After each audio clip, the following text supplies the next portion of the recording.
Help me. The truth is, my parents.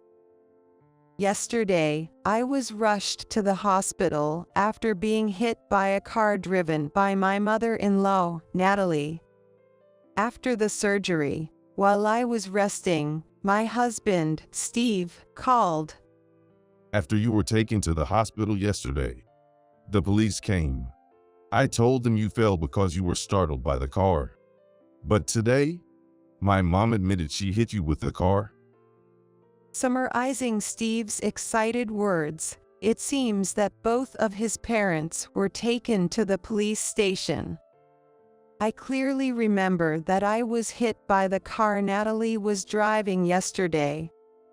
And yet, both Natalie and my father-in-law, Robert, who was sitting in the passenger seat, gave false statements. Apparently, Steve instructed them to get their stories straight and claimed that I tripped and got injured. I was so stunned that I was speechless for a while. Hey, are you even listening? Anyway, you need to go explain to them yourself that it was just a fall. That's the first thing you say to me after I was rushed to the hospital. My anger boiled over, and I resolved to get revenge on my husband, Steve, and his parents. They still think I'm the compliant wife who always goes along with their plans, but that's about to change. And then, an idea struck me. This is it. I can prove that Natalie hit me with the car. Ignoring the pain in my body, I reached for my phone again. My name is Emily Thompson. I'm 50 years old. I've been a stay-at-home wife since I got married. I met my husband, Steve, when I was in my 20s. It was an ordinary office romance. Steve was assigned to mentor me when I joined the company as a new hire. Steve wasn't particularly attractive or charming even back then. Naturally, I never had any romantic feelings for him. I never once thought of him as a man, and I simply worked hard to follow his instructions every day. But after working together for a while, I noticed that Steve seemed extremely fond of me. At first, I assumed it was because he was excited to have a younger colleague close to his age, but over time, I began to sense there was more to it than that. Even though I wasn't interested at first, being flattered every day started to feel good. Looking back, I still can't figure out what I saw in him. But somehow, I fell for his sweet talk, and before I knew it, we started dating. We continued working together for a while, but after about a year, he proposed to me. Since I had no real reason to refuse, I accepted Steve's proposal. I convinced myself that this was just how life worked, and I embarked on a new chapter of my life. Following Steve's wishes, I quit my job and, without much choice, moved in with his family. I had visited his parents' house a few times after we got married, but I never imagined I'd end up living with them. When I visited before, both of them greeted me warmly, and I thought there was nothing to worry about. At that point, Robert had already retired, so during the day, it was just me and his parents while Steve was at work. There was no such thing as a sweet honeymoon phase. Married life was nothing like what I had imagined. At first, they showed a little concern for me, but over time, the way they looked at me changed. Natalie's demands grew day by day, and the stress slowly crushed my spirit. You're lucky to be a stay-at-home wife thanks to Steve. You should at least manage to keep the house spotless, right? Every time something didn't go her way, Natalie would gleefully criticize me. She saw it as her life's mission to educate her incompetent daughter-in-law. She often told me stories about how she had lived with her own mother-in-law, beginning with the phrase, "Back in my day." I heard those same old stories so many times that I grew sick of them. Times have changed, and so have people's values. Being forced to live by outdated expectations was nothing but a burden. Yet, because of my position, I had no choice but to listen quietly to her nagging. Natalie would often meet up with her friends for coffee, and apparently, they'd spend their time talking trash about their daughters-in-law. Oddly enough, instead of bragging about how great their daughters-in-law were, they'd boast about how incompetent they were. Whenever I heard about this, I wondered if I'd end up like them someday, and the thought filled me with dread. As for Robert, he wasn't exactly on my side either. While he wasn't as hostile as Natalie, he never missed a chance to complain about my cooking. Today's seasoning is really strong. Are you trying to feed me unhealthy food so I'll kick the bucket early? He had the air of an old-fashioned man who still looked down on women. He'd often say things like, "This is how women should behave. Women should anticipate what men need, or notice things before being told." Hearing his outdated ideals made me cringe. No matter how old he gets, he still clings to his past beliefs and acts all high and mighty. Robert wasn't bullying me exactly. He just enjoyed boasting about his views to me as if they were something to be proud of. He would probably never realize how wrong he was, and would just keep getting older with that same attitude. In this way, he and Natalie were like picture-perfect villains straight out of a TV drama. I tried talking to Steve about his parents multiple times, but his responses were always vague. As time passed, instead of taking my side, he began blaming me for bringing it up. They are old, Emily. You should try being kinder. That's what being a good wife means, right? The apple doesn't fall far from the tree. Just like his parents, Steve started to look down on me and boss me around. Even when he came home, he would just sit around as if it were normal, and never lift a finger to help. Maybe things would have been different if we'd had kids, but I couldn't have children with Steve. I underwent fertility treatments through my late 30s, but in the end, that dream never came true. From the moment we got married, his parents would pressure me every day with comments like, "When are we going to see our grandchild's face?" It wasn't all my fault. Having kids isn't something you can force. Having children just to please my in-laws, that idea was absurd to me. By the time I turned 40, I decided to give up on having kids. Even though my life wasn't what you'd call happy, there were people who supported me. One of them was our neighbors, the Smiths. The Smiths are a couple named Kevin and Julia, lived across the street. They didn't have kids either. Kevin's mother had struggled when living with her in-laws, so he had sworn not to burden his wife in the same way, and refused to live with his parents. Julia had been there for me when I struggled with infertility, and she would patiently listen to my complaints about my in-laws. Since Steve and his parents had good public personas, Julia was surprised at first.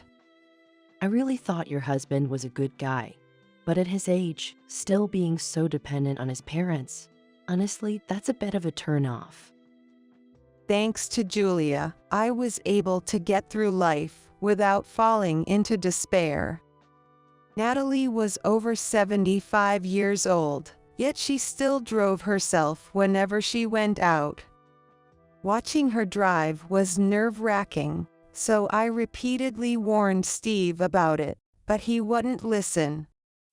When I suggested that maybe it was time for Natalie to give up her license, he'd snap, "Are you making fun of my mom?" He'd get furious, thinking I was insulting her.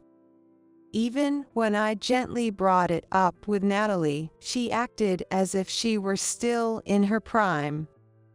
Are you treating me like an old lady? You're such an awful person. She'd get just as angry as Steve. I always feared that something bad would happen someday, and that day came in an unexpected way. That day, I went grocery shopping at the local supermarket, just like always. Since I didn't have a driver's license, I usually walked everywhere. I had planned to get my driver's license after getting a job, but I ended up getting married much earlier than expected. When I asked Steve about it, he said, "I'll do all the driving, so you don't need one," and opposed me getting a license. On sale days, I'd always have way too many bags to carry, but there was no way I could ask Steve or Natalie to drive me. Steve, who used to happily give me a ride when we were younger, now responds with an irritated scoff. I had just returned to the front of the house, carrying bags in both hands, when I noticed the garage door was open. Did Natalie say she was going out today? Natalie hadn't mentioned anything when I left the house. Oh well, I thought, and began walking past the garage toward the front door. Just then, a loud engine roared as a car shot out of the garage at full speed. That silly sound escaped from my mouth in shock. The next moment, the car slammed into me without slowing down. The impact sent me flying backward, and the groceries spilled out of my shopping bags. I hit the asphalt hard. While trying to process what had happened, I felt a searing pain in the back of my head where it had struck the ground. My body wouldn't respond when I tried to get up, so all I could do was stare up at the sky. I don't know how much time passed, but when I became aware again, Julia was leaning over me. "Stay with me. I've called an ambulance. It's going to be okay." Her pale, tense face hovered above me as she shouted encouragement. Is it really that bad? That naive thought flashed through my mind. When I shifted my head slightly, I saw blood trickling down from it. Seeing that, I gradually started to understand the situation I was in. I began to realize the seriousness of the situation. But there was nothing I could do, trapped in a body that wouldn't move. As I lay there, I could hear the approaching sound of ambulance sirens. "Hang on, they're almost here. Just a bit longer." Julia's desperate encouragement reached my ears, but my vision started to blur. No, just a little more." Despite Julia's words, my eyes slowly closed. When I opened them again, I was lying on a hospital bed. An IV line was attached to my hand, with fluid steadily dripping in. I realized I was alive, and tears began streaming down my face. When I shifted my head even slightly, a sharp pain shot through it. After all that blood loss, it wasn't surprising that it hurt. Og. As I groaned on the bed, a nurse rushed over in a panic. Don't move your head yet. There were so many questions I wanted to ask, but I stayed quiet and listened to the nurse's explanation. According to the explanation, a whole day had passed since the accident. The paramedics, alerted by Julia's call, had rushed me to the hospital. Once I was admitted, I underwent a procedure to stitch up my head and was saved. Julia had stayed by my side the whole time, but since visiting hours had ended, she had returned home. Apparently, she had also contacted Steve, but after hearing that the surgery was successful, he didn't say much else. My whole body ached, but my life wasn't in danger. I just needed to rest for a while. Even so, I didn't feel like doing anything at the moment. I had a lot to think about, but I closed my eyes anyway. Not long after, the phone on the table next to my bed started ringing loudly. I didn't want to answer, so I ignored it, but the ringing persisted. It rang over and over, without stopping, showing no sign of letting up.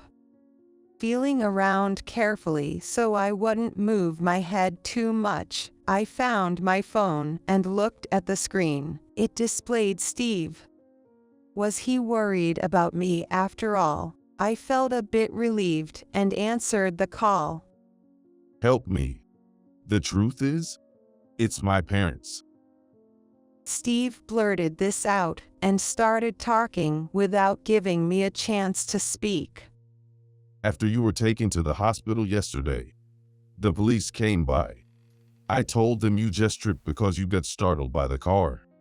But today, they said someone came forward and testified that they saw Mom hit you. Summarizing his excited rambling, it seemed both of his parents had been taken to the police station. I knew for a fact that I was hit by the car Natalie was driving yesterday. And yet, both Natalie and Robert, who had been in the passenger seat, had given false statements. And worse, it was Steve who told them to make it look like I had fallen by accident. I was so stunned that I couldn't speak for a while. The car's fine, thankfully. It didn't even get a scratch. Dad's fine too, but Mom twisted her neck a little from the impact with you. But still, poor Mom. The police are treating her unfairly. Steve didn't even notice my silence. He was too busy worrying about the car and his parents. How rotten can this family get? Had he said a single word of concern about me since I answered the phone? No, not one. Instead, he was asking me to prove his parents' innocence, even though I was the victim. Hey, are you listening? You need to go explain to them in person that it was just a fall. The number you dialed is currently unavailable. Steve had been talking nonstop, but he froze at the automated message that played after I hung up on him for the first time. Huh? I cut the call immediately. Even after that, Steve kept calling over and over, but I was so furious that I blocked his number. I found out later that, just as Steve had said, his parents were indeed taken to the police station. A while after that, Steve himself was also taken in to join his parents at the station. Julia, who lives across the street, witnessed everything. In fact, she was the one who reported Natalie's actions to the police in the first place. She had ridden with me in the ambulance and handled all the paperwork in Steve's place. Later, when the police arrived at the hospital, they asked her about the accident. By then, they had already spoken to Steve's parents, and Julia's statement supported what they had learned. Julia had noticed something was wrong because she'd heard a loud noise outside. When Julia looked out her window, she saw me lying in the street. She immediately called an ambulance and rushed outside. By the time she got there, Natalie's car was gone, and she had no idea what had happened. Instead of trying to figure out the cause, her main concern was whether I was okay. When the police questioned her, Julia told them everything as it was. However, my in-laws immediately denied the police's claim that I had been hit by a car. Julia found their reactions strange and kept thinking about it even after the police left. After staying at the hospital until my surgery was over, she went home and told Kevin about it. That's when Kevin came up with an unexpected solution. The dash cam. It records 24/7. The scene happened right in front of the car. There's no way it didn't catch it. Together, they checked the footage from the dash cam. There it is. Just as Kevin predicted, the exact moment of the accident was recorded. The video clearly showed Natalie hitting me with her car. After I collapsed, Robert stuck his head out of the passenger side window, but the car quickly drove away. It was a textbook case of a hit and run. With the damning footage in hand, they went to the police station. Thanks to their efforts, it was proven that I hadn't simply fallen and gotten injured.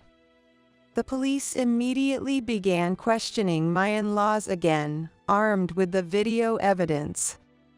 Despite the clear footage, my in-laws stubbornly refused to admit their guilt.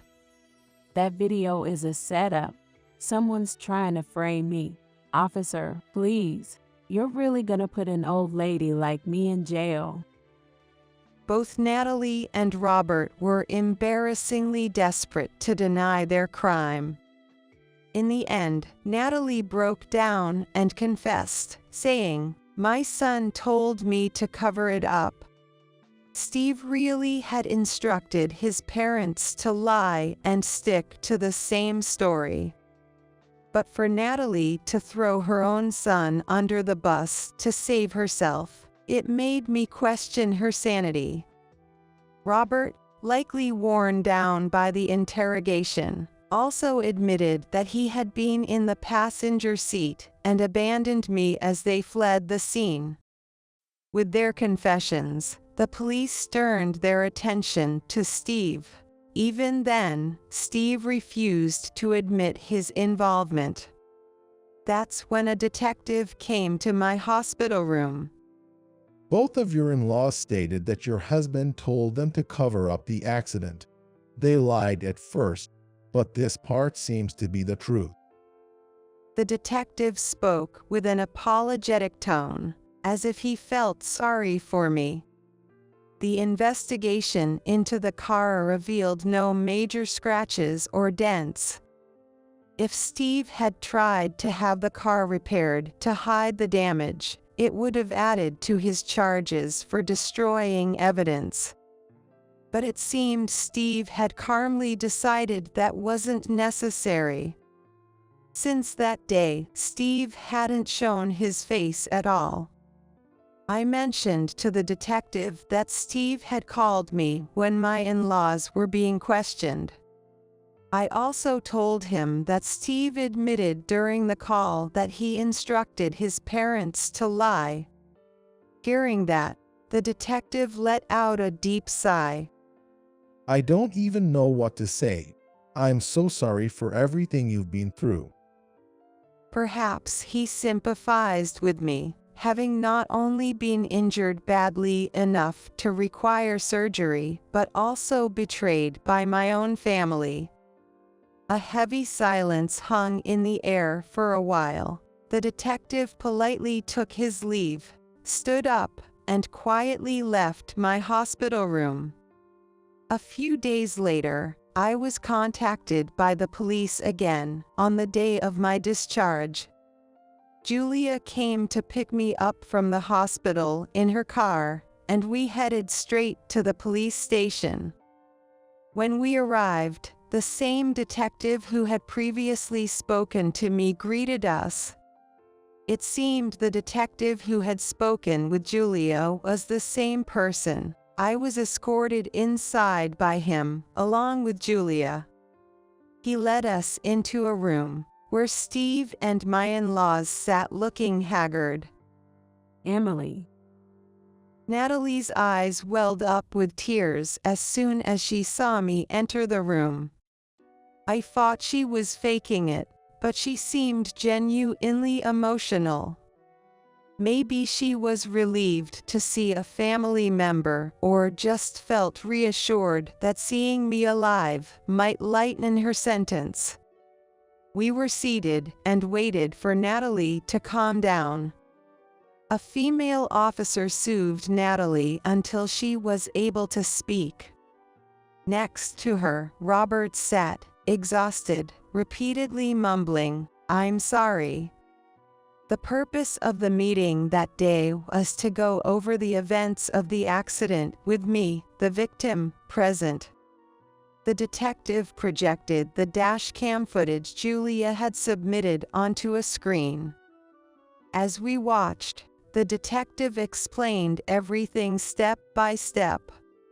My in-laws answered truthfully, and I nodded to confirm their statements. The main issue was whether Steve was involved.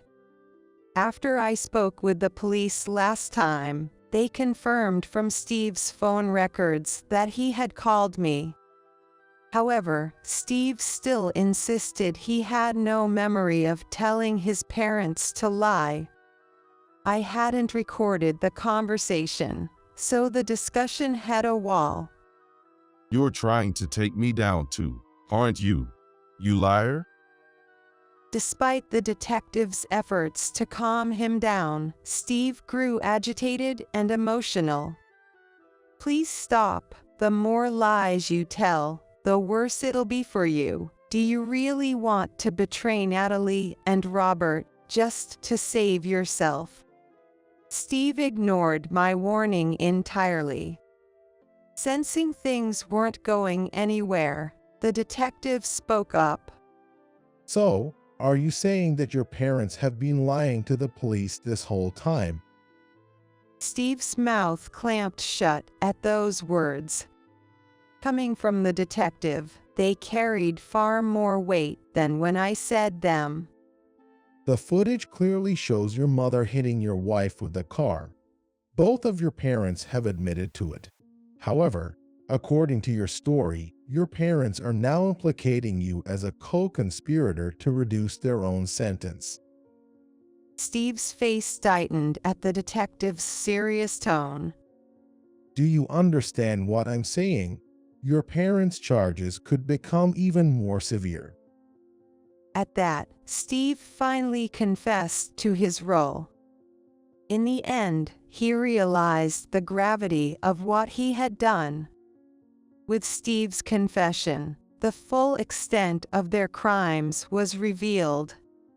The officers waiting outside the room began to move quickly. And now, The detective turned to me. The matter at hand was whether I wanted to withdraw my formal complaint. Although their crimes couldn't be erased, the course of their fate would change significantly depending on my decision. However, I firmly refused. I may have survived, but running away immediately after the accident is unforgivable. I'm filing a formal complaint to ensure they pay for their crime. My decision visibly shook the three of them. Natalie burst into tears, and both Robert and Steve hung their heads. They never thought I would make such a harsh decision. Each of them was convinced they were a good husband, a good mother-in-law, and a good father-in-law. They believed that I would, of course, forgive them. If they had handled the aftermath of the accident properly, I wouldn't have gone this far. But my in-laws chose to abandon me to protect themselves. Steve, too, prioritized his parents and his reputation over his wife's life. I wanted them to reflect on the gravity of their actions and atone for their sins. I silently stood up and left the room. Julia stayed by my side as I began the necessary paperwork in another room. I had lived with my in-laws and my husband for many years. If you asked me whether it pained me to do this, I would be lying if I said it didn't. But above all, I was the one who had been hurt the most. Even if my physical wounds healed, this trauma would follow me for the rest of my life. Even though I had done nothing wrong, I still couldn't shake off the heavy feeling inside me. By the time we left the police station, the sun had set completely. Julia, being thoughtful, suggested we have a celebratory dinner for my discharge. Grateful for her kindness, I went to Julia and Kevin's house. They welcomed me warmly, and we enjoyed dinner together. For the first time in a long while, I laughed. Even though they were mindful of my feelings, they treated me the same as always. Even though my in-laws and Steve were no longer in my life, from now on, I was on my own. There were still court proceedings and other matters that needed to be handled. Just thinking about it all made me feel overwhelmed. But that night, I let myself forget everything and had a wonderful time. The morning after that pleasant night, I made up my mind to divorce Steve. There was no reason to keep punishing myself. Steve may have learned his lesson from this ordeal, but I realized I could never love him again. I immediately signed the divorce papers and handed them to Steve. At first, Steve seemed surprised when he saw the papers, but he quickly accepted them with resignation. Unable to bear seeing him look so pitiful, I left the rest of the arrangements to my lawyer. The three of them were sentenced to criminal charges, and on top of that, they had to pay me compensation. Since Steve was at fault for the divorce, I received an even larger settlement. I decided to leave my in-laws' house and used the compensation to rent an apartment. Although I had initially planned to move to a new city and start over, I chose to stay in my familiar hometown. There was a reason I didn't move far away. It turns out that Julia's husband, Kevin, ran a business. He had invited me to help out at his company. Julia was also helping with the business, and I thought I'd give it a try too. She had invited me a few times before, but I'd always turned it down because I was afraid of what my in-laws or Steve would say. To be honest, with the settlement money I received, I didn't really need to work. But Julia and Kevin were genuinely concerned about my well-being. They gave me a sense of purpose when I suddenly found myself alone. After spending decades as a housewife, working alongside friends was an entirely new and exciting experience. I was often bewildered by how unfamiliar everything was, but it became a significant source of fulfillment for me. As I embraced this new chapter in my life, fate had another surprise in store for me. Through work, I met a man, and we ended up getting remarried. I had told him about my divorce, but kept the settlement money a secret until we got married. Even then, he didn't hold it against me. "You went through so much pain. It's only natural to be cautious," he said with a smile. My life took a drastic turn after I passed the halfway point of my years. I felt that I was more fulfilled and happier now than I had ever been in my youth. Although I had been betrayed and hurt by someone I trusted for so long, I found a happiness that far outweighed that pain. Grateful to the friends who had always extended a helping hand, I took my first steps toward a brighter future.